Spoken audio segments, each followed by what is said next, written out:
Bueno, pues vamos a continuar con muchas más cosas. Cambiamos de panel y entramos en el panel de Legal, un panel que lógicamente es muy interesante sobre el tema de legislación y regulación. Para ello hemos de decir que contamos pues con los abogados y también con los despachos de abogados más importantes de España, incluso a nivel europeo, en temas blockchain y criptomonedas. De tan actualidad este mundo legal. Que va a salir en primera instancia de Aledra Legal, Gonzalo García Valdecasas.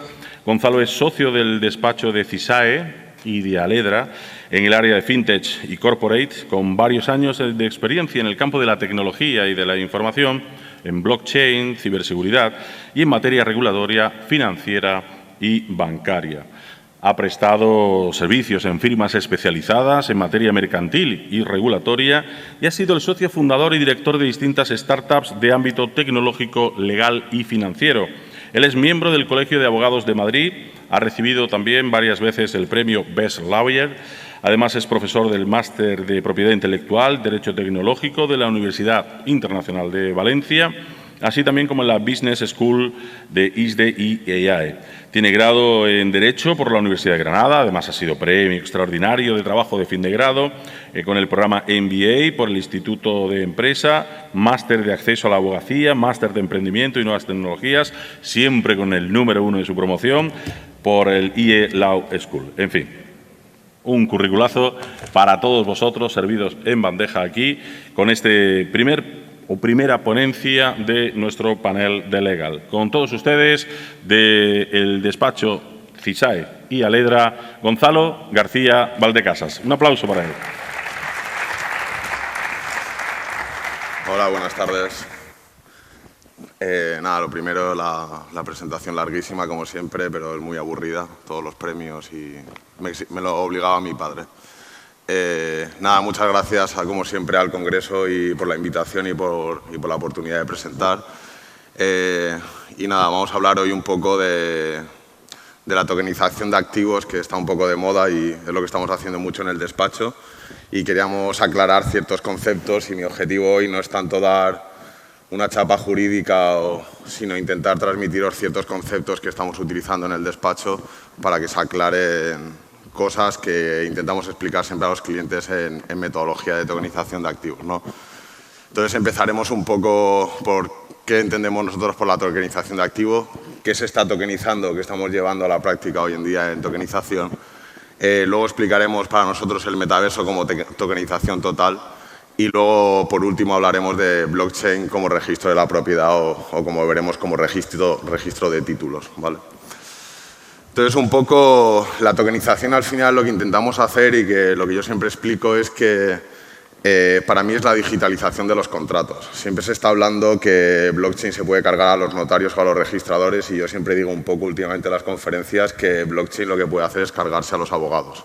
Al final lo que intentamos hacer es representar ciertos activos, derechos o activos en blockchain, es decir, representamos digitalmente lo que estamos representando en un papel. Al final, a nivel de toda la historia, lo que hemos intentado hacer es vincular nuestra propiedad o nuestro poder sobre algún activo a través de un contrato que es un papel que al final metemos en un cajón. Por ejemplo, cuando hacemos inversiones en startup o hacemos préstamos participativos o hacemos un préstamo a una sociedad de cara a invertir en ella, al final tenemos un papel o un PDF que hemos firmado por Signaturit y lo tenemos guardado en un cajón, pero en realidad no lo puedo ver en mi patrimonio, ¿no? Entonces, un poco la idea es representar ese activo o ese derecho de crédito que tengo contra la sociedad en un apunte contable dentro de blockchain, ¿no?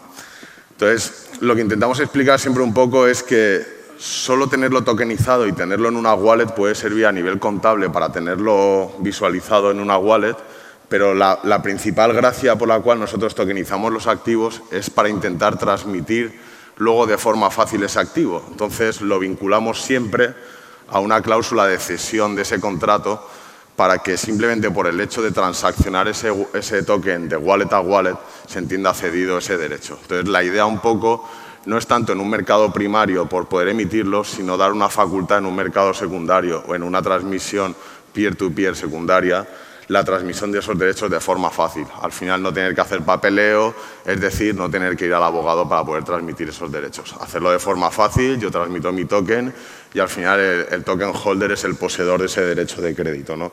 Por ejemplo, si yo tengo una startup, sería maravilloso tener préstamos contra esa startup y al final, si yo todos los meses la startup tiene que pagar esos préstamos a esos inversores, yo al final solo tengo que pagar a wallets o como podrían ser cuentas bancarias o como veremos en Web 3.0, poder pagar los rendimientos directamente al token holder independientemente de quién sea ese inversor.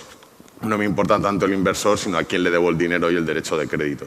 Al final, el inversor lo que intentamos es que esa posición ilíquida o esa posición de inversión que era muy difícil de transmitir, facilitar a través de una tecnología y a nivel mundial que se pueda transmitir. Yo he metido 1.000 euros, ahora lo quiero vender por 800 y poder salirme. Pero al final no deja de ser representar un derecho o un activo dentro de una base de datos, en este caso distribuida, que lo podíamos hacer de forma centralizada, pero en este caso utilizamos una base de datos descentralizada, ¿no? Entonces, un poco lo que hay que entender es que yo siempre soy titular de algo en virtud de un contrato o de un negocio jurídico. Ahí podríamos entrar en debate, pero al final lo que tokenizamos son aquellos títulos por los cuales yo soy poseedor de algo, ¿no? Entonces, lo que intentamos hacer últimamente en blockchain es que cuando creamos un smart contract, lo que hacemos, como se hace en el registro de la propiedad de bienes inmuebles, es inmatricular el bien. Es decir, primero llevamos al smart contract y decimos, aquí hay un bien que puede ser, como veremos después, muchísimos bienes diferentes, una casa, una participación, un préstamo, un derecho de crédito, y este token va a representar ese bien que está en este smart contract. Y lo que vamos a registrar en esa pequeña blockchain dentro de ese smart contract van a ser todas las transmisiones o todos los contratos de transacción que se realizan de ese bien al final, ¿no? Entonces, eso es lo que intentamos hacer. Y muchas veces se está hablando de voy a tokenizar un inmueble o voy a tokenizar un derecho, ¿no? Al final lo que estamos tokenizando es la posición en el contrato o la posición en un contrato sobre derechos económicos que luego vamos a transmitirnos y cedernos esa posición transmitiendo simplemente el contrato, ¿no? Entonces, un poco es lo que hay que entender, que muchas veces cuando hablamos de tokenización de activos, en realidad lo que hablamos es tokenizaciones de derechos sobre esos activos, ¿no? Y muchas veces, que esto fuera del mundo jurista la gente no entiende, es que el derecho de propiedad sobre algo es un derecho absoluto, es decir, que es un conjunto de derechos y muchas veces no tenemos por qué tokenizar el derecho de propiedad completo, sino que podemos crear un documento donde tokenizamos una serie de derechos específicos dentro de un derecho de propiedad. En ese sentido está muy claro, por ejemplo, en derechos de propiedad intelectual, en materia de NFTs, que lo podrá explicar muchísimo mejor Cristina, que viene a continuación, podemos diferenciar entre los derechos morales y los derechos de explotación y en realidad los únicos derechos cedibles son los derechos de explotación y, por tanto, no cedo toda la propiedad intelectual de una obra, sino solo ciertos derechos. O podemos ceder ciertos derechos económicos o en un contrato de alquiler podemos ceder solo los flujos de caja, pero podemos estructurar realmente cuáles son los derechos asociados al token y crear un documento o un contrato por el cual el propietario introduce dentro de ese token los derechos exactos que uno quiere y los lleva a la blockchain y los configuramos con una naturaleza jurídica de una manera específica para que sean fácilmente transmitibles.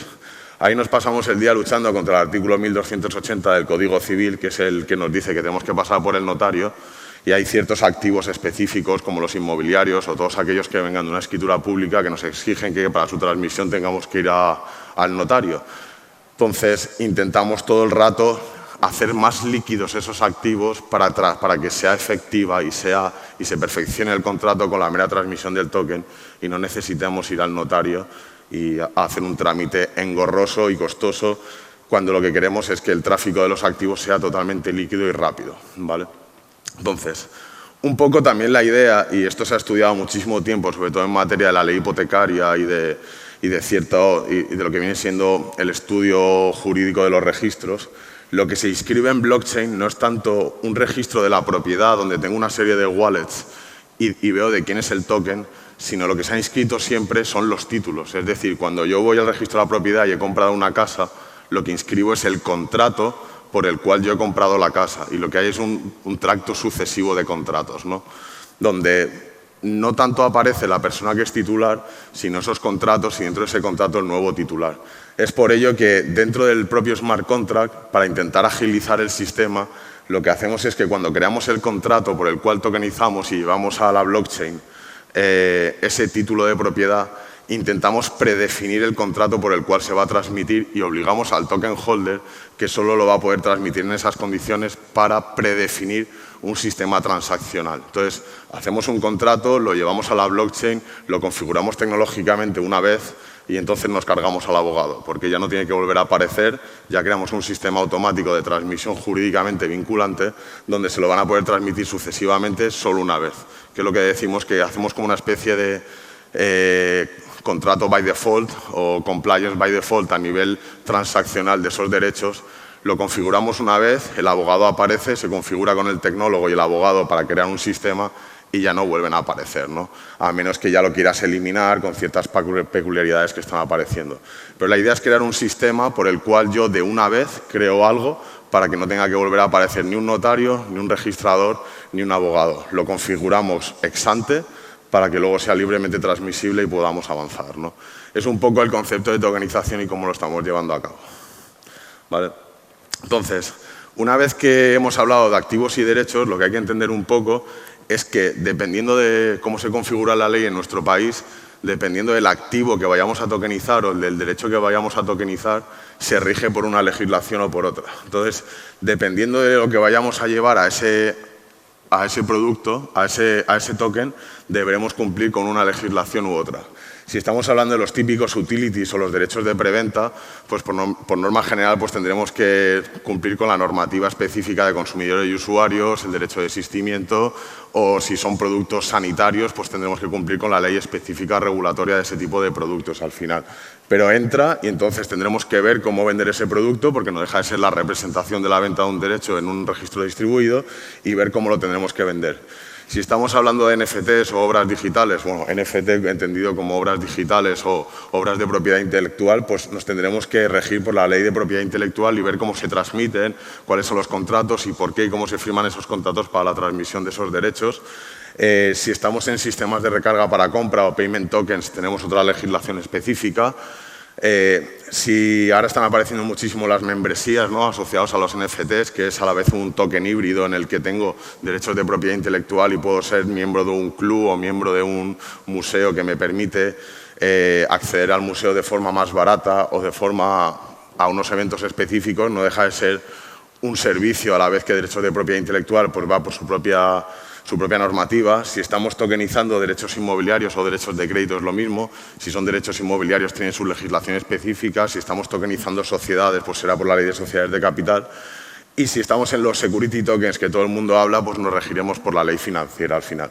Entonces, lo que hay que entender un poco es que al final lo que intenta siempre el regulador es proteger a la persona que compra, que cuando compra algo esté perfectamente informado de lo que está comprado, de los riesgos asociados y por qué. Entonces es normal que si yo quiero emitir un producto financiero que es altamente regulado, que tiene un riesgo de pérdida de mi capital, pues haya una protección muchísimo mayor de cuáles son los procesos de comercialización de ese producto o de ese derecho. Si estoy en un utility que lo que estoy vendiendo son los tokens de la feria, pues prácticamente no deja de ser un Amazon muy simple y no tiene ninguna protección por parte del consumidor. Pero la idea un poco es que no todos los tokens son iguales y que dependerá muchísimo del subyacente, del derecho subyacente a ese token, nos va a indicar cómo lo tenemos que vender y cómo tenemos que cumplir esa norma. Sin perjuicio de que, como siempre digo, si yo estoy vendiendo un derecho o estoy vendiendo un bien o estoy vendiendo un servicio, no dejo de ser Amazon y le tengo que enviar una factura. Esto es una gran pelea que tenemos con muchísimos proyectos que no quieren hacer los procesos de KYC. Y muchas veces los procesos de KYC no son las medidas de diligencia de blanqueo de capitales o medidas de diligencia reforzada tipo Binance, sino simplemente que yo le tengo que enviar una factura a alguien porque le estoy cobrando y al final cuando yo compro una camiseta en una tienda online me tiene que llegar un email con los términos y condiciones de compra a la vez que me tiene que llegar una factura y poder desistir de esa compra. Eso es el SSI, está regulado desde 2002 y no deja de ser una compra online. Me da igual que sea un token, que sea un derecho de servicio, que sea lo que sea. Al final hay que cumplirlo igualmente. Y tendré que identificar a quién le estoy dando ese producto y cómo entra ese flujo de dinero dentro de mi sociedad. que luego en otros casos pues habrá KYCs y como veremos seguramente con los NFTs que todavía o los utilities no hay un KYC reforzado, parece que cuando venga MiCA o venga la regulación europea también nos exigirán esas medidas de diligencia reforzada, ¿no? Y luego un poco como caso de uso último que estamos viendo, el metaverso no deja de ser el sistema de tokenización total, ¿no?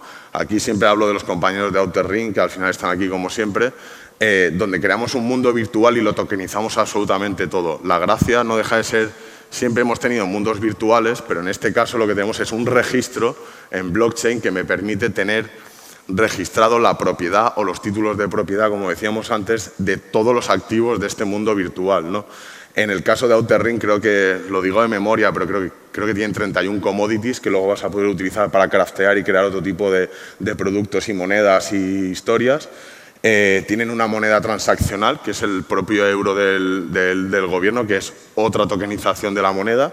Tienen un token de gobernanza, que es tu derecho de voto dentro del sistema. Y luego tienes todos los NFT representativos de activos normales, ¿no? Como sería el real estate, garantías, objetos o incluso licencias sobre productos dentro del metaverso. Al final no deja de ser que hemos creado el registro de la propiedad, el registro mercantil, el registro de votación y el Banco de España, por decirlo de alguna manera, todo en un sistema de registro distribuido dentro de un caso como es el metaverso. Pero no deja de ser la tokenización total de un entorno cerrado, ¿no? como caso final. Y al final todo esto tiene sentido a través de los nuevos sistemas de Web 3.0, ¿no? Donde yo conecto directamente mi wallet o mi cuenta bancaria digital a un entorno para poder operar con ella. Al final opero financieramente y patrimonialmente, donde puedo pagar y puedo recibir mi patrimonio dentro de una wallet que me lo va a facilitar todo. Al final es como, lo hablaba yo con mi madre, no lo entendía muy bien y le decía, tú cuando estás dentro de la Caixa y te cobran 3 euros por hacer una transferencia, a que no te dice la Caixa envíame los 3 euros a una cuenta SEPA. Simplemente te los quita de la cuenta bancaria y te los ha cobrado. Pues al final llegará un momento en el que interconectando esa wallet a un entorno podré operar financieramente de manera automática, pudiendo cobrar comisiones, pudiendo recibir mi patrimonio directamente dentro de mi propia wallet y pudiendo operar de manera automática en un mundo financiero y patrimonial en Internet. Eso es un poco lo que estamos viendo que está pasando en el mundo de la tokenización y cómo va a llegar a todo el mundo. Llegará un momento en el que podré invertir en PCPs, en instituciones financieras, en EAFIs, comprar utilities y comprar entradas, todo en la misma wallet, pagando, recibiendo y guardando y transmitiendo en mercados secundarios. Es un poco lo que estamos viendo y queriendo aclarar eso, que lo que intentamos hacer es siempre inmatricular el bien, crear el token que nos va a permitir trazar su transmisibilidad, nunca mejor dicho, que cada uno de los derechos o la ley aplicable a cada token dependerá del subyacente o de lo que tokenicemos y que todo esto será muchísimo más simple a través del sistema de Web 3.0. Y os agradezco el tiempo y dispuesto a responder a cualquier pregunta que queráis ahora en el debate. Y dejo paso a mi compañera Cristina.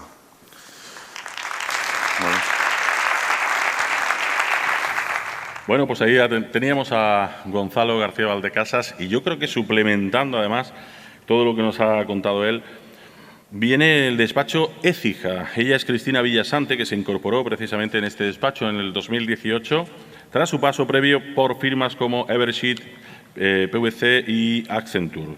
En cuanto a la labor docente, es directora del Centro de Innovación Jurídica de la Universidad Camilo José Cela, vicepresidenta de la Asociación Española del Derecho de Entretenimiento, DENAE, así también como profesora titular del Máster de Propiedad Intelectual ICADE. Cristina es asimismo ponente ocasional en foros especializados y también en escuelas de negocio como The Valley EA o Blockchain Intelligent Law Institute. Es experta en negociación y elaboración de todo tipo de contratos, en particular los contratos tecnológicos, licencias de software, implementación de sistemas o infraestructuras y explotación de los mismos. Y, por supuesto, Cristina cuenta con una amplísima experiencia en la gestión de los activos intangibles de las empresas y la gestión de la información. Y me da a mí mucho de que nos va a hablar también de metaversos. Fuerte aplauso para Cristina Villasante de Écija.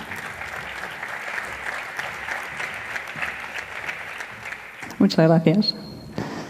Bueno, muchas gracias. Buenos días. Gracias a Blockworld Tour por invitarme una vez más a estos fantásticos congresos en los que tenemos la oportunidad de, bueno, tanto los proyectos, cómo ponerlos en común, como también desde el punto de vista jurídico, que es de lo que venimos a hablar ahora, pues tratar de poner un poco, bueno, pues encima de la mesa las cuestiones que se están debatiendo, porque todavía hay mucho debate jurídico y todavía hay muchas cosas que, bueno, pues están poco claras o en las que todavía no tenemos una jurisprudencia que podamos aplicar o no tenemos unos antecedentes de la autoridad que podamos entender cómo quieren interpretar determinadas cuestiones o directamente no tenemos normativa aplicable.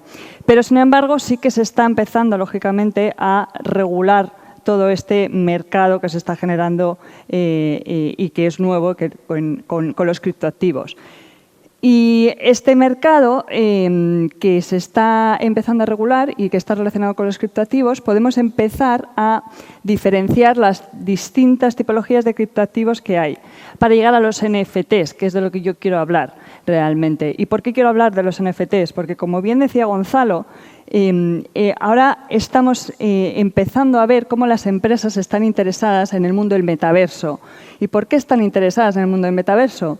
Bueno, pues porque el metaverso, que no deja de ser un Internet evolucionado, un Internet que permite tener o generar al usuario unas experiencias inmersivas gracias a componentes como, por ejemplo, la realidad virtual y que permite, además, al usuario que está navegando por ese mundo del metaverso, que veremos a ver cómo queda si hablamos de distintas plataformas, hablamos de plataformas, lógicamente, y vamos a ver también la responsabilidad de las plataformas, pero ese usuario que está navegando por ese mundo virtual no tiene ni siquiera que salir fuera de ese mundo para ni identificarse o para comprar determinados artículos. Por eso utiliza su wallet y con su wallet se identifica y, además de identificarse, puede comprar esos activos digitales. Puede comprar esos activos digitales con criptoactivos y, además, puede comprar determinados servicios o productos que serían esos NFTs. Por lo tanto, lógicamente, además, cuando hablamos del metaverso, hablamos de avatares, que es nuestra identificación. Los avatares los vestimos y, lógicamente, si los vestimos, las marcas quieren estar ahí, las marcas de ropa, los retail. El retail quiere estar en ese mundo porque ve que es una forma de vender. Ya han entrado el metaverso Balenciaga, Nike y otras plataformas, otras empresas en las que están viendo un modelo de negocio o un nuevo ecosistema en el que pueden generar ingresos. Claro, desde el punto de vista jurídico, podemos hablar de la regulación relacionada con el mercado de los criptoactivos y de la regulación relacionada con esos servicios o productos subyacentes que se representan en esos tokens o en esos criptoactivos, ¿vale? Gonzalo nos ha contado algún caso de uso relacionado con determinados servicios o productos que están representados en esos tokens, cuando se tokenizan determinados servicios. Pero es que hay multitud de casos de usos y en cada caso de uso lo primero que tendremos que ver e identificar es cuál es la normativa aplicable a ese producto o ese servicio. Si lo que estamos haciendo es neftear, por ejemplo, obras de arte o mintear obras de arte, nos aplicará la propiedad intelectual, las normas de la propiedad intelectual. Y según la normativa de la propiedad intelectual, los derechos de propiedad intelectual no se ceden salvo que haya pacto expreso entre las partes y por escrito. Por lo tanto, si no tenemos un pacto por escrito en la que se regule esa cesión de derechos, pues no sabremos a qué nos tenemos que atender. Sí que es verdad que aplicarán determinadas asunciones legales, pero en cualquier caso habrá que determinar en función de la plataforma que se está utilizando cuáles son los términos y condiciones de uso de esa plataforma y qué se determina en esos términos de uso que es el contrato que tiene el usuario que está utilizando ese servicio, ¿vale? Voy a intentar ir muy rápido porque ya me he comido algunos minutos, pero efectivamente es la evolución de ese Internet que estábamos comentando, de la web 2.0 al metaverso, en la que precisamente se consigue esas experiencias mucho más inmersivas y eso lo que se genera es mucho más engagement con el usuario. Y eso es lo que están viendo las empresas. Las empresas ven que hay un nuevo mundo que explotar y hay un nuevo mundo en el que se pueden hacer negocios y quieren estar ahí. El mundo del retail, el mundo del fútbol, hay un montón de sectores que están ya interesados en el metaverso. ¿Pero qué es un NFT? Un NFT, ya lo primero que tenemos que hacer es determinar la naturaleza jurídica de un NFT. Y un NFT es una representación digital de valor o derechos que pueden transferirse o almacenarse electrónicamente mediante tecnología de registro descentralizada o una tecnología similar. Y un NFT no deja de ser un criptoactivo, pero que desde el punto de vista tecnológico es no fungible por los estándares por los que se han configurado. Por lo tanto, ya tenemos una diferencia con el resto de los criptoactivos. Y esto nos va a determinar la regulación aplicable a todo ese mercado de criptoactivos. ¿Vale? Tenemos aquí las características de los NFTs y lo que se pueden representar, esto es infinito. Aquí hay unos ejemplos de qué es lo que se puede representar en un NFT, pero se puede representar cualquier cosa, ¿vale? Y se pueden representar obras de arte. Todo el mundo de los NFTs también, lógicamente, ha generado mucho más interés desde que ocurrió la subasta de Beeple por 69 millones de dólares, pues lógicamente esto ha generado bueno, pues, el boom de los NFTs. Los NFTs, el primer estándar que se generó de NFTs fue en el 2017. ¿Vale? Vemos que marcas, bolsos, no sé si reconocéis esos bolsos, son de Hermès. Ahora vamos a ver los problemas jurídicos que se pueden generar con la propiedad intelectual y que ya están en el contencioso en Estados Unidos. Y, lógicamente, para comercializar esos NFTs, lo que utilizamos son las plataformas de marketplace para comercializar, para mintear y comercializar esos NFTs. Claro, esas plataformas, de momento, la mayoría de las plataformas son americanas y aplican la normativa americana. Pero podemos pensar qué tipo de regulación le aplican a estas plataformas y qué son jurídicamente estas plataformas. Y ya tenemos desde el año 2000 en España, en Europa, una normativa, y también en Estados Unidos, pero es otra normativa distinta, sobre todo la Digital Copyright Millennium Act, en la que en Europa lo que tenemos es una normativa que lo que hace es eximir de responsabilidad a los marketplaces, a los prestadores de servicio de Internet, siempre y cuando no tengan conocimiento de lo que está pasando en su marketplace. Los marketplaces funcionan al final como una herramienta a través de la cual usuarios y vendors se ponen en común y pueden comercializar y pueden tradear con los productos que se están vendiendo ahí. La plataforma no tiene por qué conocer lo que está pasando en los contenidos que se están incluyendo en su marketplace y, por lo tanto, si no tienen un conocimiento efectivo, es decir, no ha habido ninguna reclamación de ningún usuario, lógicamente se les exime de responsabilidad de lo que está pasando en esa plataforma. Pero esto, la jurisprudencia lo ha ido modulando cada vez más y, de hecho, ahora mismo tenemos en la Comisión Europea unas nuevas normas que son la DMA y la DSA, en las que se les está exigiendo a este tipo de plataformas cada vez más garantías de, por lo menos, saber qué es lo que pasa, o no saber qué es lo que pasa, porque no lo pueden saber, pero sí poner mecanismos de control que permitan que si un usuario se queja o se queja porque considera que hay una obra en el marketplace que está infringiendo sus derechos, que esa plataforma pueda poner esos mecanismos para que ese usuario se queje y para que además haga un takedown, es decir, retire esos contenidos que están infringiendo derechos de terceros de la plataforma en el momento en el que se le ha avisado, para no generar daños, ¿vale?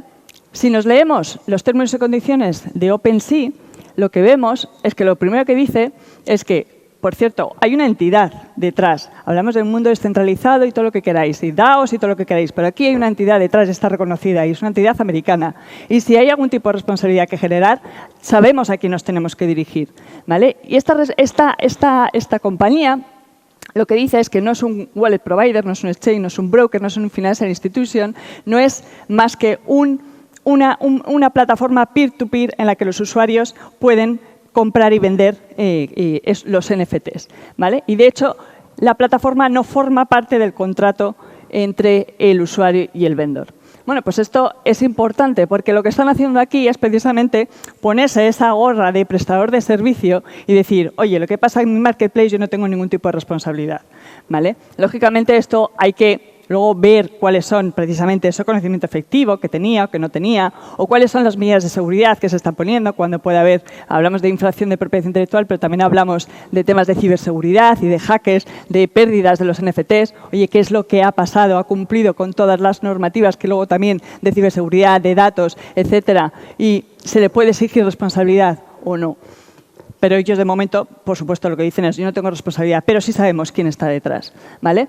Luego hay otro tipo de plataformas. Cada plataforma de marketplace, de venta de NFTs y para mintear NFTs es un mundo. Cada plataforma tiene sus propios términos y condiciones, tiene sus características, tiene más facilidad mejor experiencia de usuario, peor experiencia de usuario, pero es un mundo. Hay un montón de plataformas. Todos estos players son nuevos players que están entrando en un nuevo mercado que se está generando. Vale. Si nos vamos a esa regulación ahora, vamos a ir primero a esa regulación del mercado de los criptoactivos para luego ir a esa parte de los derechos de propiedad intelectual que os comentaba. Lo que vemos es que tenemos una normativa, que es la normativa en Europa, que es un paquete de medidas que se ha lanzado precisamente para empezar a regular este nuevo mercado desde el punto de vista financiero. Y tenemos una propuesta de reglamento, que es el reglamento MiCA, que lo que hace es regular las obligaciones que tienen determinadas entidades que emiten determinados activos, determinados criptoactivos. Los criptoactivos que entran dentro del ámbito de aplicación del reglamento MiCA son muy concretos y, de hecho, el reglamento MiCA lo que dice es que cualquier token o criptoactivo que sea considerado un instrumento financiero está fuera del ámbito de aplicación del reglamento MiCA. Y lo que regula MiCA es, por un lado, los criptoactivos que son utilities, esas fichas de servicios, que son esos utilities, y luego los stablecoins, que a lo mejor no son tan stables, que son los criptoactivos que están apalancados a determinados activos o criptoactivos que están apalancados a dinero electrónico, ¿vale? Cada una de estas entidades que emiten esta tipología de servicios tienen unas obligaciones distintas y el régimen de responsabilidad podemos decir que es más laxo, de más laxo a más duro en esa línea en la que os he comentado utilities, stablecoins y dentro de las stablecoins criptoactivos referenciados a activos y criptoactivos referenciados a dinero electrónico. Es decir, el régimen de responsabilidad más laxo es el de la entidad que emite criptoactivos que son esos utilities. ¿Por qué? Porque no se necesita pedir ningún tipo de autorización a la autoridad local correspondiente. Cuando hablamos de la autoridad local correspondiente, si nos venimos a España, aún no está determinado quién va a ser la autoridad competente, pero será o la CNMV o el Banco de España, ¿vale? Por lo tanto, el régimen de aplicación a esos criptoactivos, que son esos utilities, esas entidades que están emitiendo esa tipología de criptoactivos, es un régimen el más laxo de todos dentro de esas tres categorías de criptoactivos, pero no obstante hay una serie de obligaciones que hay que cumplir. Y sí que hay que notificar, hay que emitir y publicar un white paper, hay que tener en cuenta derechos de los usuarios como el derecho del desistimiento, hay que cumplir contra la normativa de honorabilidad de los administradores de la entidad y hay que cumplir una serie de cuestiones que nos exige ese reglamento. Pero claro, este reglamento que regula todos estos criptoactivos o este mercado de esta forma, esta tipología de servicios y estas entidades que emiten esta tipología de criptoactivos, pues en esa clasificación de criptoactivos, pues ¿dónde metéis los NFTs? Parece que no están ahí en los NFTs. Y de hecho ha habido mucha discusión porque este reglamento ha sufrido muchas modificaciones, ha habido muchos borradores en el ámbito de la Comisión Europea, el Parlamento Europeo y todavía el reglamento no tenemos un texto definitivo, pero sí que parece que se ha dejado claro, y lo tenemos en los considerandos del reglamento, que los NFTs quedan fuera del ámbito de aplicación del reglamento MiCA. Por lo tanto, bueno, pues parece que empieza a haber una regulación determinada para determinados criptoactivos, pero podemos ver que los NFTs están fuera del ámbito de aplicación. Ojo, están fuera del ámbito de aplicación siempre y cuando representen activos de propiedad intelectual o algún otro tipo de activo que no sea considerado un instrumento financiero. Porque si es un instrumento financiero, antes os lo he dicho, también estaría excluido del reglamento MiCA, pero es que tenemos otro tipo de regulación que tenemos que aplicar y es toda la normativa de mercado de valores. Es decir, los instrumentos financieros tradicionales, y por mucho que estén representados en un token, no dejan de ser instrumentos financieros, pues tienen una regulación que hay que cumplir con la Ley de Mercado de Valores, con MiFID II, con un montón de normativa, y hay que estar bajo la supervisión del regulador, que en este caso sí que es la CNMV, y hay que cumplir con todas esas obligaciones. No quiere decir que no se puedan comercializar activos que representan instrumentos financieros. Lo que quiere decir es que hay que tener en cuenta esas obligaciones para poder cumplirlas y asumir esas obligaciones, que a veces tienen un coste, lo hablábamos justo antes de la ponencia, a veces tienen un coste, pero no quiere decir que no se pueda hacer, ¿vale? Lo que sí que nos queda claro es que los NFTs están fuera del reglamento MiCA.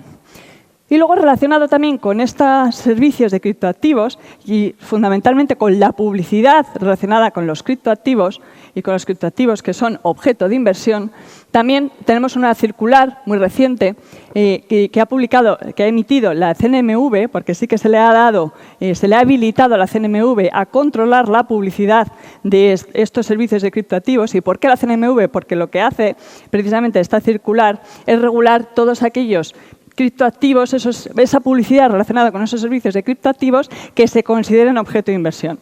Por lo tanto, los NFTs, siempre y cuando se emitan, o mejor dicho, no se emitan como una inversión, sino que se emitan pues, simplemente porque lo que se quiera es consumir ese producto, ese servicio, estarán también fuera del ámbito de aplicación de la circular. Por lo tanto, yo podré hacer publicidad de mis NFTs sin tener en cuenta el ámbito, las obligaciones que me impone la circular. La verdad es que cuando he venido en tren y en Atocha, me ha impresionado porque yo había visto ya Bitpanda cómo han papelado Madrid con toda su publicidad y cómo ha dispuesto esos mensajes, esos disclaimers y esos mensajes de advertencia conforme a lo que establece la circular, porque lo que hace Bitpanda sí que son objeto de inversión y lo que sí que precisamente además hace eco de que, oye, que se puede ganar dinero, se puede invertir y habla de inversión y lógicamente tiene que cumplir para hacer publicidad de sus servicios, tiene que cumplir con la circular. Bueno, pues la verdad es que en Atocha es impresionante todo cómo han papelado la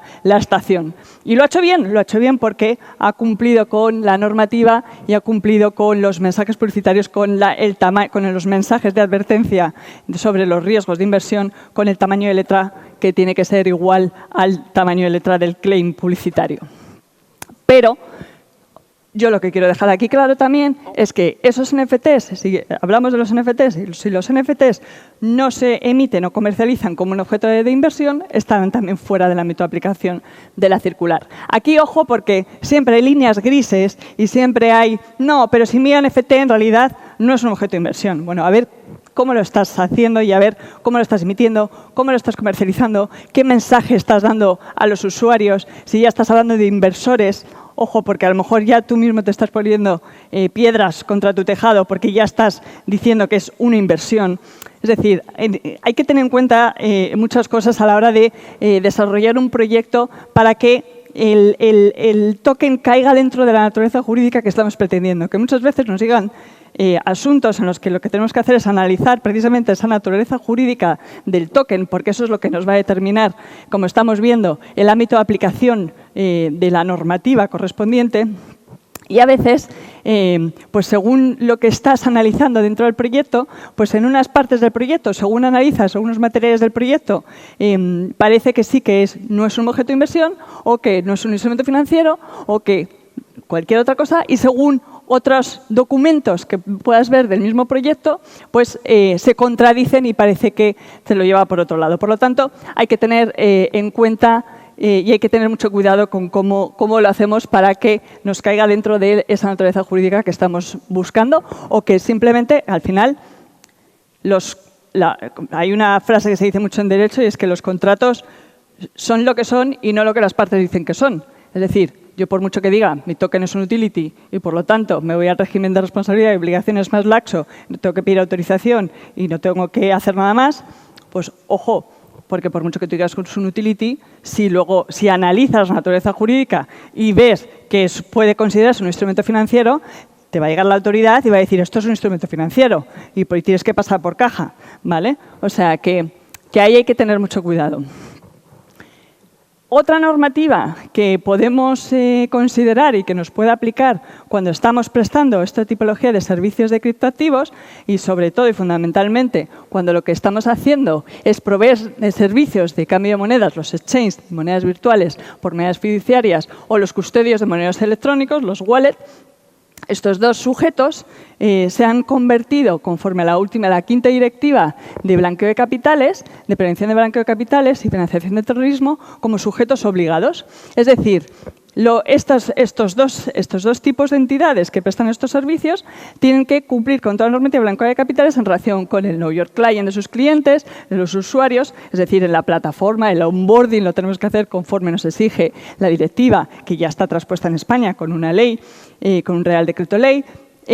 Tenemos que también cumplir con todos los criterios de honorabilidad y tenemos además que registrarnos en el Banco de España, en un registro que se ha habilitado precisamente al efecto para este tipo de entidades que son nuevas. Es un nuevo registro, ¿vale? En el que ya muchas compañías están se ha publicado que se han registrado y otras muchas están en el camino. Porque aunque solamente sea un registro, en realidad lo que está haciendo el Banco de España es pedir tanta documentación y tantos requerimientos de información que parece una licencia.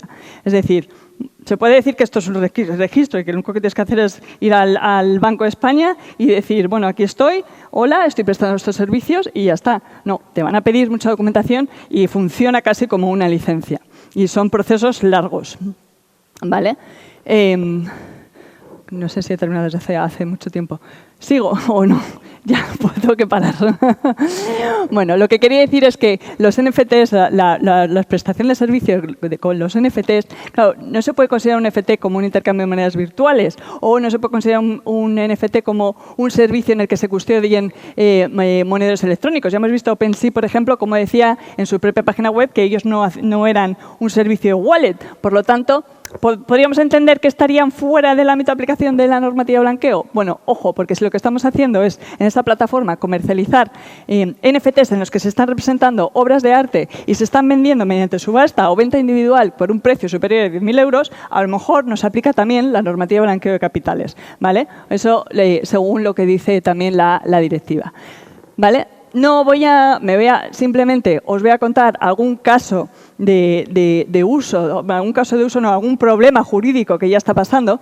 Ya hemos hablado de lo que es la normativa jurídica del mundo del criptoactivo y si ahora nos bajamos a lo que es el servicio subyacente, a la propiedad intelectual en este caso, por ejemplo, o la propiedad industrial, cuando hablamos de diseños y hablamos de marcas, tenemos este caso que son estos bolsos de Hermès, no sé si los reconocéis, son unos bolsos que hace unos años tuvieron mucho éxito y tenían mucho, bueno, pues eran esa tipología de bolsos o parecidos a esos bolsos. Y ha habido un diseñador que lo que ha hecho ha sido NFTarlos y comercializarlos en OpenSea, en Rarible o en otras plataformas. ¿Qué es lo que ocurre? Que estos bolsos, que son de Hermès, Hermès lógicamente ha puesto una demanda porque ha dicho, oye, estás comercializando unos bolsos a través de unos NFTs sin mi autorización, y estás infringiendo mis derechos de mis diseños y mi propiedad industrial y mi marca, ¿vale? ¿Qué es lo que contestó? Aquí hay una carta de este Mason Rossi, que es el diseñador que hizo estos NFTs. Lo que dijo es, y esto estamos hablando de Estados Unidos, que Estados Unidos tiene una normativa en relación con la propiedad intelectual un poco particular con respecto al sistema continental que tenemos en España, ¿vale? Pero lo que dice este señor es que, bueno, lo que está haciendo él con esos NFTs en realidad no está utilizando esos diseños y esas marcas porque está haciendo otra cosa, está haciendo arte. Y como es arte, pues es libertad de expresión y puedes inspirarse en esos bolsos de Hermès. Lógicamente, los bolsos de Hermès los estaba vendiendo, esos NFTs los estaba vendiendo a unas cantidades muy relevantes. Hermès, lógicamente, no va a querer, porque podríamos aquí entrar en el debate de ¿realmente son bolsos lo que está vendiendo o no son bolsos? Oye, pero aunque no sean bolsos, está utilizando realmente el diseño y está aprovechando la reputación de Hermès para conseguir que la gente compre esos NFTs y, por lo tanto, sí que se puede entender que se está infringiendo los derechos de propiedad industrial de Hermès. Seguramente los jueces de Nueva York, que son los que están juzgando esto, tienen la razón a Hermès en este asunto. Ahora mismo está en proceso, ¿vale? Pero, efectivamente, esto hay que tenerlo en cuenta. Nike también ha demandado a un distribuidor de las zapatillas que lo que ha hecho ha sido NFTear las zapatillas Nike y además lo que ofrece son otro tipo de servicios a los usuarios que compren esas zapatillas. Y precisamente lo que dice el usuario, lo que dice el distribuidor, es se amparan dos cosas. Uno, en el derecho a agotamiento del derecho de marca y el límite del derecho de marca en la que si tú lo que estás haciendo es distribuir zapatillas Nike porque tienes un acuerdo con Nike para distribuir zapatillas Nike, lógicamente podrás utilizar el logo de Nike para poder explicar a los usuarios que estás vendiendo esas zapatillas Nike. Y lo que decía este señor es que efectivamente lo que estaba haciendo es, con ese límite del derecho, lo que estaba haciendo es indicar que estaba vendiendo zapatillas Nike. Sin embargo, pues lógicamente aquí, una vez más, esos NFTs, es un nuevo modelo de negocio, es una nueva fuente de ingresos que estaban teniendo gracias a o aprovechando la reputación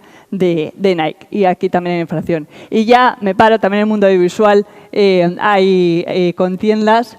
Y bueno, lo que yo creo que como conclusiones, y ya no me voy a enrollar más, como conclusiones lo que yo creo que queda claro es que tenemos que ver estos proyectos desde una doble perspectiva, no solamente la perspectiva de la normativa del mercado de los criptoactivos y desde la perspectiva más financiera, sino también desde la perspectiva del servicio subyacente y la normativa que nos aplica en función de ese servicio o producto subyacente. Muchas gracias y perdón por el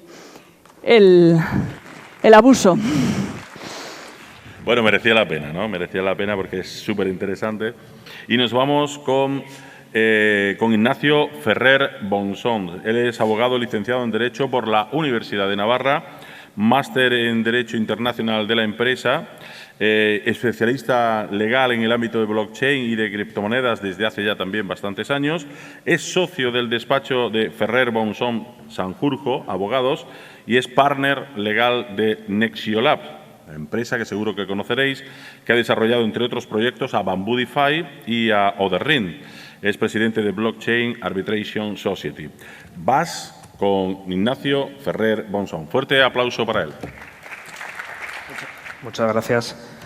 Bueno, voy a intentar explicar al final, ya supongo que estaréis un poco cansados, brevemente qué es Blockchain Arbitration Society, cómo hemos llegado a esta idea de Blockchain Arbitration Society y cuáles son las funciones que queremos prestar a la comunidad. Nosotros somos una jurisdicción criptovirtual, que suena así un poco extraño, pero lo que queremos hacer es que los conflictos que surjan de criptomonedas se resuelvan en una corte de arbitraje especializada.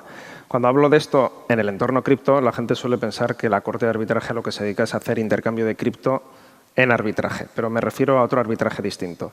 Cuando se resuelven los conflictos, dos partes se someten a la corte de arbitraje, que son árbitros especializados en criptomonedas, y dictan laudos o sentencias. Esas sentencias posteriormente pueden ser ejecutadas en cualquier parte del mundo prácticamente en virtud de acuerdos internacionales. Esta es la Convención de Nueva York de 1958. En este sentido, somos igual que cualquier cámara de comercio. El modelo es como una criptocámara de comercio. Y, por lo tanto, estamos uniendo el mundo cripto al mundo jurídico. ¿Cómo nos surgió esta idea? Estudiando Bitcoin. Bitcoin es un protocolo descentralizado, es un libro de contabilidad, tiene normas de consenso y tiene un mecanismo de validación. Pero todo esto, estas cuatro cosas juntas, lo que es, en definitiva, es derecho. Bitcoin es regulación. Bitcoin es una nueva forma de regular. Bitcoin no solo nos ha permitido quedarnos con dinero, que se llama soberanía del individuo, Internet del dinero. Bitcoin está permitiendo legislar de una nueva forma sin políticos. Y el que no se lo crea, pues Bitcoin es nada más y nada menos, está entre las 20 primeras monedas del mundo por capitalización de mercado. Si Bitcoin no estuviese regulado de alguna manera, no podría estar ahí. ¿Esto qué significa? Que Bitcoin realmente es regulación. Es la regulación de la emisión de una moneda. Pero Bitcoin es la primera norma del criptoespacio a la que han seguido cerca de 19.406 normas más, que son criptomonedas, que se han emitido en el espacio de 13 años. No existe ningún país, ningún gobierno, ningún partido político que tenga la capacidad de emitir tantas normas en tan poco espacio de tiempo. Y encima aquí rige un principio que es el principio de eficiencia.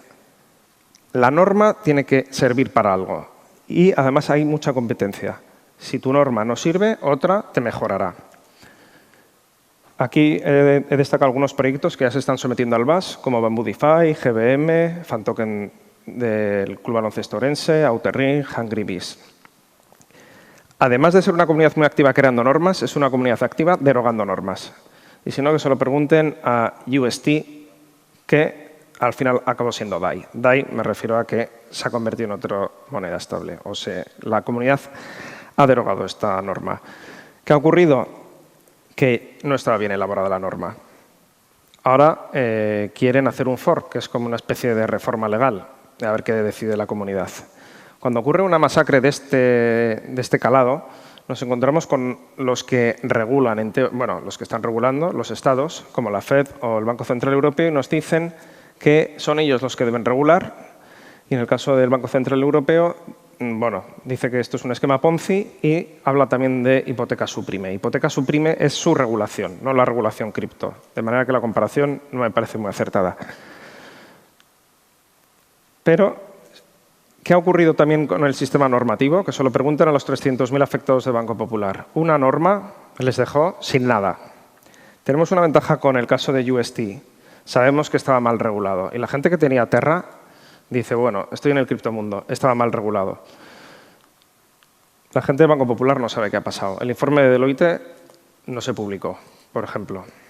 ¿Dónde está la transparencia? ¿Dónde está la seguridad? ¿Dónde está la regulación? ¿En cuál de las dos jurisdicciones deberíamos estar? Y otra cuestión más. La Fed nos está diciendo que son ellos los que deben regular las monedas estables. Nosotros no tenemos ni idea. Vamos a ver qué propuesta han hecho ellos. Si veis aquí, tenemos un certificado de función doble. En primer lugar, la única moneda estable que existía era el oro. Y falleció en agosto de 1971. Y si os fijáis en el dólar, en el fondo es una especie de Terra en largo plazo, 100 años de vida. Pero al final, su regulación o su modelo de moneda estable tampoco es que sea muy ejemplar. ¿Qué diferencia hay entre cómo se legisla en el mundo tradicional y cómo se legisla en el mundo cripto?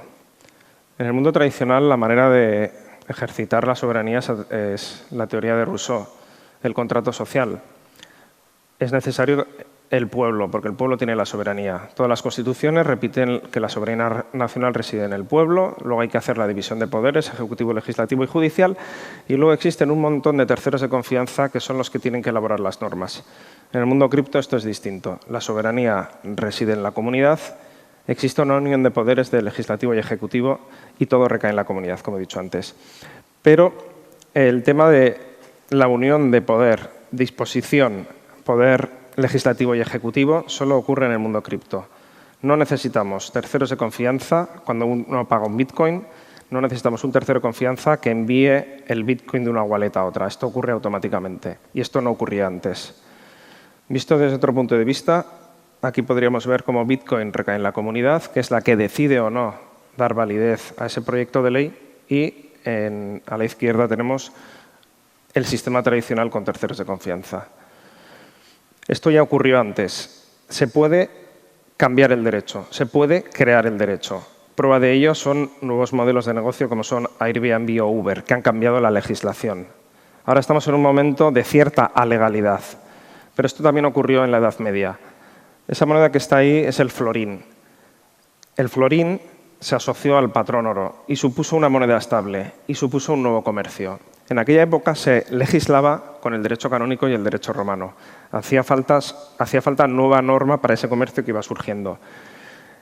Nombraban magistrados, creaban estatutos de derecho privado y tenían internacionalidad.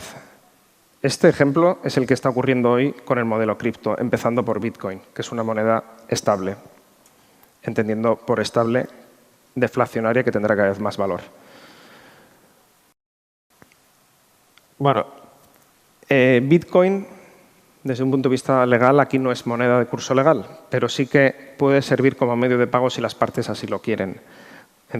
Con ciertos límites, Bitcoin es lo que las partes quieran que eso sea.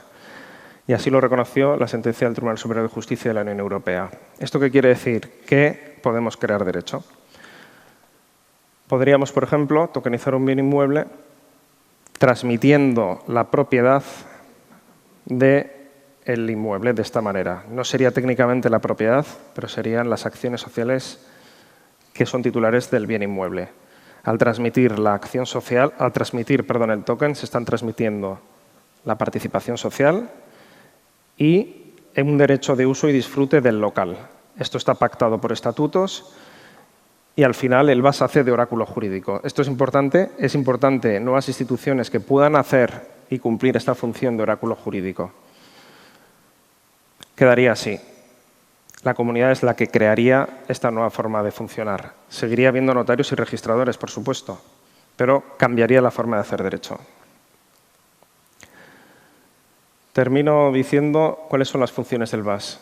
En primer lugar, y esto ya lo he dicho, poder crear derecho a través de la comunidad. Es la comunidad la que puede crear derecho.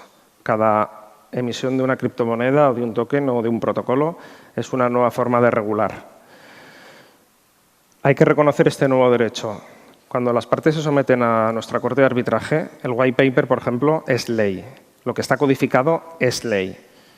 Luego puede ocurrir que alguien diga, usted dijo esto en el white paper y por lo tanto lo voy a reclamar. Sería ley. Es acuerdo de las partes. En tercer lugar, oráculo jurídico, como he señalado antes. Si el token y las partes así lo han reconocido tiene unas características, posteriormente eso se podrá exigir en una corte de arbitraje. Resolver los conflictos desde la comunidad y generar confianza. Cuando planteo esto, la gente suele pensar a ver si van a dejar de existir los estados o su legislación, pero los estados seguirán. Las funciones legislativas de los estados se van a reducir. ¿Cuáles van a ser? Proteger los derechos y libertades de los ciudadanos, proteger la propiedad privada y dejar en paz a la comunidad. Para terminar, no dejemos en manos de terceros de desconfianza la resolución de conflictos sin terceros de confianza. Y eso es todo. Bueno, pues nos quedan muy poquitos minutos para irnos a descansar. Vamos a sacar rápidamente a nuestros contertulios para que esté con nosotros tanto Ignacio, que ha estado con nosotros, como Gonzalo García Valdecasas, como Cristina Villasante. Y con nosotros de nuevo va a estar Miguel Guarret, de Blockchain, para moderar este pequeño debate. Y ya sabéis que si tenéis cualquier duda, nosotros tenemos un micrófono por aquí rulando, nada más que levantar la mano y rápidamente vais a poder preguntar, ¿vale? Así que... Buenas. Intentaré ser breve porque supongo que tenéis todos ya hambre y ganas de ir a comer. Yo primero. Cristina, con todo el tema ese de los NFTs y esa parte ya más blockchain, a nivel del gobierno, ¿cómo reacciona el gobierno con todo esto? ¿Cuáles son las visiones de la autoridad y del Estado? ¿Qué dicen al respecto? Bueno, las autoridades en España yo creo que están haciendo un esfuerzo ahora mismo, lógicamente, para entender todo este mundo y entender todo lo que está pasando alrededor de blockchain. Creo que sí que, sobre todo por parte de determinadas autoridades, y que al final se trata de personas, de determinadas personas dentro de determinados organismos, que sí que hacen ese esfuerzo por tratar de entender. Pero creo que en España, desafortunadamente, vamos un poco a la cola de lo que pasa en Europa. Entonces, siempre esperamos a, bueno, pues si otro país de la Unión Europea decide esto o si la Unión Europea va por aquí, pues nosotros ok. Y hasta que no, y en ese camino ponen muchas trabas. Y es verdad que recientemente, por ejemplo, hablamos de autoridades, hablamos de CNMV, hablamos de Banco de España, pero hablamos también de otro tipo de organismos como, por ejemplo, Autocontrol, en relación con el tema de la publicidad, por donde hay que pasar, que también tienen ellos que entender este tipo de actividades y este tipo de servicios. Y es verdad que nos hemos encontrado muchas veces en el que, bueno, pues un copy advice de un material publicitario en el que se pasa para ver si está el ok, si da el positivo para poder, bueno, pues se considera que no hay ningún riesgo y que se puede lanzar al mercado ese claim publicitario, pues lo que te contestan es que no entienden cuál es el servicio que se está publicitando y que está publicitando una determinada plataforma. Claro, si un experto en la materia ve ese claim publicitario, sí que es capaz de entender qué es lo que está pasando, pero si estás completamente fuera, te puede costar más. Entonces, bueno, yo creo que se están dando pasos, se está haciendo esfuerzo, pero España es muy conservadora y en España todavía hay muchas reticencias para que las cosas salgan adelante. Vale, ¿es un problema de conocimiento / educación por parte de las autoridades o ya de la gente en general? Sí, y de ser muy conservador en cuanto a, pues al final también estamos hablando muchas veces de inversión, de proteger al inversor y, bueno, pues no querer que se pueda desarrollar un nuevo mercado por esos riesgos que hay con respecto a los inversores. Y, bueno, pues también es verdad que los fraudes y todos los problemas que hay relacionados con este mundo pues no ayudan a que las cosas puedan funcionar. Vale. Ignacio, me ha gustado mucho lo que has comentado, tu presentación. Todo esto del arbitraje.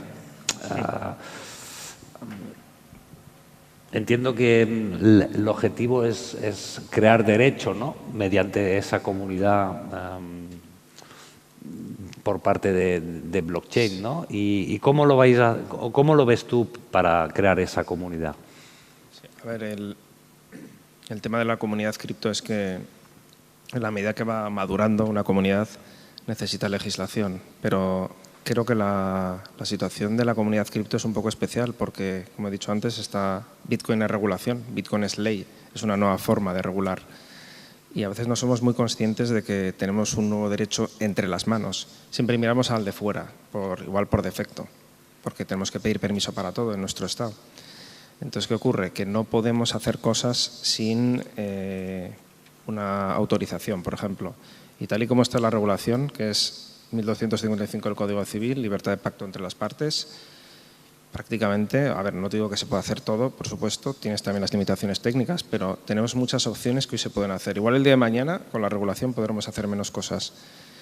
Entonces, si la comunidad se da cuenta de eso, yo creo que hay que tener menos preocupación de la regulación, que al final vendrá y seguro que será buena, entiendo yo, pero sí que podemos, con la libertad de las partes, someternos y hacen falta nuevas instituciones, que es un poco lo que estamos proponiendo. Recordar a la comunidad que estamos creando derecho. Vale, yo no soy ni abogado ni nada de derecho, soy más bien de la parte tecnológica. Y, Gonzalo, yo al ser más un friki, digamos, siempre necesitamos de abogados, ¿no? Y pocas veces tenemos abogados que nos entienden a los frikis, entre comillas, ¿no? Porque hablas un lenguaje y otro idioma que el abogado, ¿no? Entonces, es muy complicado para la comunidad, yo creo, blockchain o tecnológica, hacer que los abogados entiendan ese idioma, ¿no? Y eso va para los tres también, pero Gonzalo, yo entiendo que tú trabajas mucho con tecnólogos y eso te facilita también tener ese conocimiento, ¿no?, de la tecnología y poder justamente, pues, jurídicamente entender cuáles son las intrángulis, ¿no?, de la tecnología, ¿no?, con el tema jurídico. Y muchas veces no solo entender la tecnología, sino que al final el cliente tecnólogo también necesita entender el establishment o cómo funciona hoy en día el sistema de los negocios. Está muy bonito el sistema cripto, pero si luego quieres una ronda de inversión o quieres entender un sistema compliance, hay que explicarle cómo funciona una sociedad, cómo funciona una SL, cómo funciona un consejo de administración, cómo funciona una junta, cómo se hacen unos procesos ante el notario, por qué. Y muchas veces estamos de interlocutor o de intermediario o de traductor, tanto por un lado desde el tecnólogo hacia la parte jurista o la parte de negocio, como del negocio hacia el tecnólogo, un poco intermediario y como asesor. También lo hablábamos antes y al estar tan pegado al tecnólogo aprendemos de tecnología y no deja de ser un activo nuevo. Y tenemos que entender ese activo.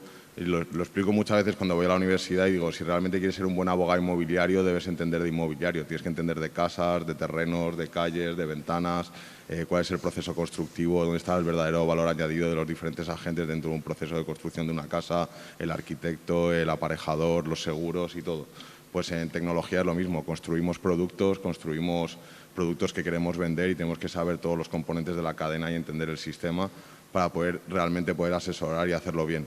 Pero en este sentido al revés funciona igual, tenemos que explicarle, pues lo que decíamos, a las startups, tenemos una gran labor de formación, ¿no?, de intentar explicarles por qué hay que hacer las cosas así y bueno, con Cristina y supongo que al compañero le pasa igual, estamos hartos de quiero un contrato más pequeño. O sea, supongo que siempre es, no lo puedes hacer en 2 folios no puedes hacer un NDA en media cara, ¿sabes? Digo, pues si quieres un NDA en media cara, pues a lo mejor es mejor ni firmarlo, ¿sabes? Quiero decir, si no tiene sentido, ¿no? Pero hay que intentar comprender que lo único que queremos hacer es proteger sus activos, proteger y darle seguridad jurídica y es complicado en los dos sentidos, no solo en el entendimiento de la tecnología hacia la parte de negocio, sino también la parte de negocio a la parte de la tecnología. Es complicado en los dos sentidos y yo creo que ese es nuestro verdadero valor añadido ahí de intermediarios en este aspecto y sobre todo en el mundo cripto, ¿sabes? Que es tan anarquista a veces. Bueno, a mí me cuesta a veces hablar con abogados porque tienes la sensación de que no entienden lo que estás diciendo, ¿no? Cuando hablas de cosas ya muy técnicas y muy complejas, tienes la impresión de que estás hablando otro idioma, realmente. Entonces, me gusta tener en una mesa redonda pues abogados que saben y entienden, ¿no? de todo lo que es el mundo blockchain en general, ¿no? Y tecnológico también, no solo blockchain. Yo creo que la tecnología y el derecho cada vez están más cerca y cada vez los abogados saben más de tecnología y los tecnólogos saben más de derecho. Y creo que es algo que está pasando porque, por ejemplo, los sistemas de gobernanza, para hacer un sistema de gobernanza y para poder construir un sistema de gobernanza tienes que saber también de derecho. Como decía Gonzalo, para constituir una sociedad, para construir cualquier cosa necesitas saber también de derecho. Los smart contracts, cómo ejecutas esas condiciones y esas decisiones, pues lógicamente tienes que saber determinadas cuestiones de derecho. Y lógicamente lo que tampoco puedes hacer es regular sin entender la tecnología o tratar de ayudar sin entender la tecnología y lo que se está haciendo. Mi experiencia ha sido al final que en la medida que estás con, bueno, como ha dicho Gonzalo, en la medida que estás con personas cripto, pues claro, entiendes sus problemas, ¿no? Y en cierta manera te haces un poco cripto, por así decir. Y luego ya nos pasó ayer que estábamos negociando una cosa, él por un lado, nosotros por otro, con Gonzalo, y nuestros clientes sabemos cómo son y vas al grano porque ya sabes por dónde se respira. Esto no es como cualquier otro negocio. Entonces eso yo creo que es un punto muy positivo y también en la medida que vas sabiendo de un lado y de otro, pues puedes ayudar, si no es complicado. Sí, muchas veces somos facilitadores en las negociaciones, muchas veces es también un poco de psicología, de cómo llegar a un entendimiento y conocemos a nuestros clientes. El tecnólogo es muy cabezón, ¿sabes? Sí. Y con poca cintura. 1 más 1 es 2 y esto es lo que hay y dame mi cripto, quiero mi wallet, ¿sabes? Y entonces, pues bueno, pues los conocemos y sabemos a dónde tiene que llegar y sabemos lo que es un desarrollador y cómo va y al final tenemos ese expertise también en la parte de negociación y la parte de que se concluya el negocio. Igual que en otros procesos, al final es que, igual que muchas veces ahora estamos en procesos de dues, ¿no? En rondas de inversión con startups y le tenemos que explicar al fondo qué es lo que hace la startup, ¿no? Y muchas veces el CEO de la compañía conoce perfectamente su startup, pero no es capaz de transmitírselo a un fondo. Oye, ¿qué hago? ¿Sabes? Y pues nosotros vamos como traductores también un poco, pues hacen esto, este es el modelo de negocio y es un lenguaje ahí intermedio que hay que entender. Es ese informe de validez jurídica, ¿no? O sea, yo invierto si sé que este proyecto es viable jurídicamente. Y es no solamente traducir, sino, oye, esto es viable jurídicamente. Vamos, uno de los productos por excelencia últimamente es el informe de validación jurídica. Es decir, lo que hago es legal, vale, entonces tengo que entender lo que haces, hacer analogías a derecho y ver si realmente es legal o no, o tiene un encaje en la normativa actualmente. Y por eso también necesitamos normativa, porque lo aclara, ¿no? Pero es un producto que lo estamos haciendo y que nos requieren cada vez más. Es decir, qué hacen, por qué y pues lo que hablábamos antes, ¿no? Dependiendo del subyacente asociado al token, pues tenemos una normativa u otra y al final Cristina te lo puede decir, es que es societario, propiedad intelectual, financiero, Banco de España. Al final, solo porque hay un token, pues nos toca analizar cualquier tipo de derecho que antes era por departamentos, ¿no? ¿Sabes? Vale, no sé si en el público hay alguna pregunta. Sí, ahí arriba.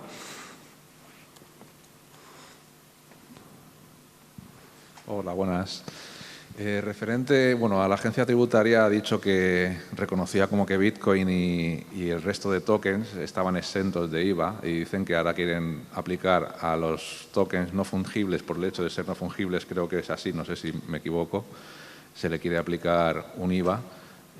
Y claro, ¿se puede aplicar un IVA cuando los demás resto de tokens son exentos y en caso de que se pueda aplicar, si yo soy creador, ¿cómo narices piensan que puedo yo averiguar quién me está comprando el token para averiguar de dónde reside, para aplicarle un IVA ¿O se puede obligar a alguien a siempre aplicar un IVA porque dice, no, esto sale de España, se pone el IVA de España, da igual si es una obra de arte, si es un token de una inmobiliaria, si es un token de... No sé, es un poco complicado de entender esto. Yo simplemente, sin ser fiscalista, eso punto 1, y punto 2, a nivel general, y entiendo que estás hablando de la última resolución de tributos en relación con esa compra de arte a través de NFTs, y lo que entiende la Dirección General de Tributos es que lo que se está haciendo es una transacción de servicios de Internet y por eso se aplica el 21% de IVA, ¿vale? Y, es decir, lo que entiende la Dirección General de Tributos es que el negocio o la transacción que se está haciendo no es ni siquiera la cesión de derechos de la obra de arte, sino ese servicio tecnológico que se está haciendo a través de ese NFT. Y por ser un servicio tecnológico, lo aplica el 21%. ¿Vale? Y luego ya a partir de ahí pues se podrá entrar en un montón de casuísticas y cada casuística será un mundo. No sé si Sí, yo la sentencia del Tribunal Superior de Justicia de la Unión Europea de 2015 es la que dice es que los intercambios de tokens, pero claro, no son NFTs. Y luego la resolución es parcial, porque al final hace referencia a actividad profesional y luego no estaba vinculado el NFT a nada. O sea, estaba la obra real, el activo digital, por así decir, o el archivo digital de una foto y luego el NFT. Entonces dice, este NFT tiene IVA. Claro, es una regulación que es una consulta vinculante, eso no es suficiente, pero es el criterio que hay ahora. En estos momentos, acorde a ello, el 21. ¿Cómo se acredita? ¿A quién se lo vende? etc. Entiendo que eso es difícil y que algún mecanismo igual hay que poner. A ver, es que como lo hagas en plataforma descentralizada, ¿qué van a hacer? No sé, yo ahí lo que pienso en realidad es que volvemos a lo que comentaba en la presentación. Estamos hablando de tokenización de activos y lo importante es el subyacente. Si yo vendo una obra de arte, es lo que estoy vendiendo tokenizado. Entonces, si la Hacienda considera que vender obras de arte lleva IVA, llevará IVA. Si estoy vendiendo inmobiliario y considera que lleva IVA, llevará IVA. Eso es independiente. Si considera que un Bitcoin, el subyacente no existe o no tiene subyacente, no lleva IVA.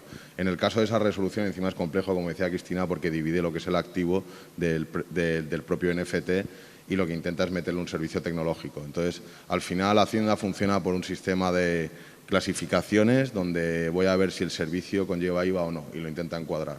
Y luego lo que está claro y en cierta manera tiene sentido a nivel estatal es si no eres capaz de identificar quién es el comprador y eres capaz de identificar que hay una normativa o un acuerdo bilateral que te excluye de IVA, te lo aplico. Si no haces la regla, o sea, si no me justificas que no lleva, pues lleva. Como metodología general, por simplificarlo mucho. Sin perjuicio de eso, te lo podemos aclarar con el fiscalista que nos hemos traído del despacho, por lo mismo, ¿sabes?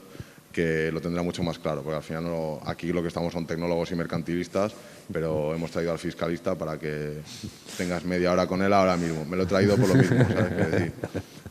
Ahí está, ahora te lo pongo y un ratillo, ¿sabes? Para ti. Pero ¿había alguna otra pregunta ahí arriba?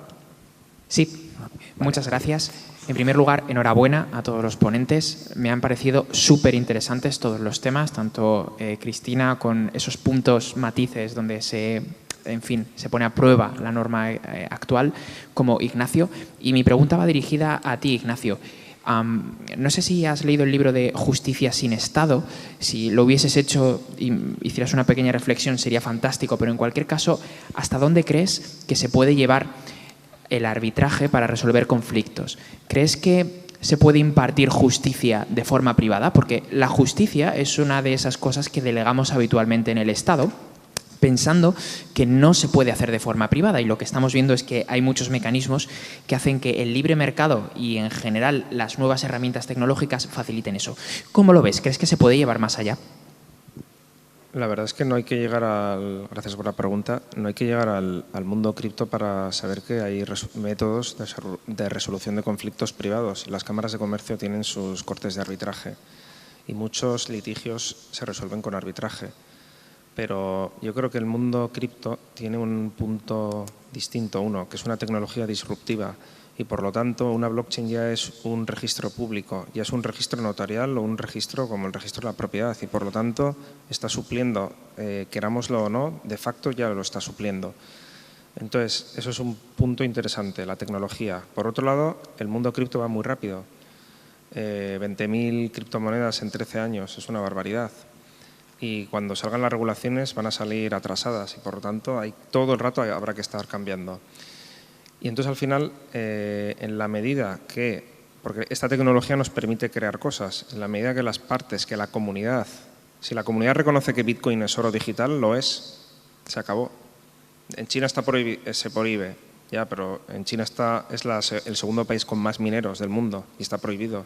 No puedes prohibir esto porque es una jurisdicción nueva, es una jurisdicción criptovirtual. Para mí esto es como un Layer 1 de cripto y luego el Layer 2 son los estados, de manera que tienes que saber primero cómo funciona esto y luego elegir la jurisdicción. Al final, la jurisdicción es importante, pero va a haber un montón de regulación en países. Reino Unido ya ha dicho que va a ser favorecedora de las cripto. Por lo tanto, es cuestión de esperar. Unión Europea nos pone trabas, pues todo el mundo irá a Reino Unido o a otra jurisdicción. Y en ese sentido no me preocupa tanto ese tema de jurisdicción, de legislación por eso. Lo que sí que creo que es importante es que la comunidad se dé cuenta que en la medida que se somete a un arbitraje privado con árbitros que saben de cripto, están creando derecho y se están protegiendo, están madurando como comunidad y evidentemente sí que dependemos de los estados, pero como he terminado, la legislación de los estados debe ir dirigida y creo que adelgazará a proteger los derechos y libertades de los ciudadanos, la propiedad privada y dejarnos en paz en el sentido de que haya libertad. Y yo creo que eso es importante. Es más o menos mi visión. Una última pregunta allí arriba. Yo sí que quería responder a la pregunta que ha hecho. Al final, Cristina compartirá conmigo que en el mundo tecnológico, en el mundo cripto, no podemos esperar a los tiempos del sistema público. Es decir, tú no puedes estar a resolver un contrato 3 años o 4 para llegar a una segunda instancia. Necesitamos muchísima más velocidad porque se te muere el modelo de negocio por en medio. ¿Sabes? Estás out del mercado. El sistema privado, el sistema de jurisdicción privada está clarísimo, luego el laudo lo puedes convalidar y es la única forma. Nosotros estamos en pleitos y es complicado que el juez lo entienda, hacemos informes, nos llaman a nosotros, a los abogados, para hacer informes técnicos, que al final no sé ni si somos realmente las personas adecuadas para hacer esos informes técnicos, pero en realidad el tecnólogo tampoco hace un informe bueno para que lo entienda el juez y prefieren que lo hagamos nosotros. Está habiendo realmente problemas y lo que sí que vemos por lo menos es que los jueces lo entienden, pero es que un juez no puede entender de todo, o sea, no puede entender de todas y absolutamente todas las materias y menos un mercantilista, ¿no? Si nos cuesta hasta nosotros, ¿no? Que muchas veces vienen al despacho y es como les digo yo, inventáis por encima de mis posibilidades de estudio y nos dedicamos a esto todo el día y es como de repente DeFi no sé qué y ahora pool de 47, ¿sabes? Y ahora te sale el metaverso y ahora hay una economía nueva dentro de un metaverso y te pierdes, ellos están ¿no? contentos porque medio lo entendemos, pero que un juez que luego aparte tiene familia o lo que sea, que no está especializado, pues de verdad, como decía Cristina antes, hacen un esfuerzo realmente en entenderlo, pero no es su única prioridad. Tienen muchísimas otras cosas que hacer más allá de esto y muchas veces limitados en recursos. Que no el arbitraje sería realmente una buena alternativa a resolver la gran mayoría de los conflictos. Lo que sí que hablábamos es intentar que los arbitrajes actuales son carísimos, ¿no?